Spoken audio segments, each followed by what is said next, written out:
Okay, so what we're dealing with here are two 30, 60, 90 triangles. And as we know, the side ratios for that type of triangle are, which would be x, which would be the shortest side right here, 2x, which is like the hypotenuse right here, and x root 3, which is the 90-degree side, 90-degree angle, whatever. And so what we're given here is the hypotenuse of the bigger triangle, which is 6 root 3.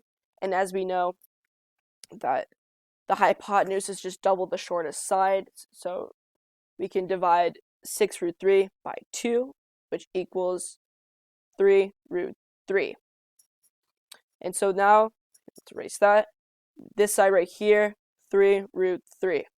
And so even though that's the smallest side for the bigger triangle, it's the 90-degree side for that triangle. And if we're trying to solve x, we have to set 3 root 3 to or equal to x root 3. So let's do that.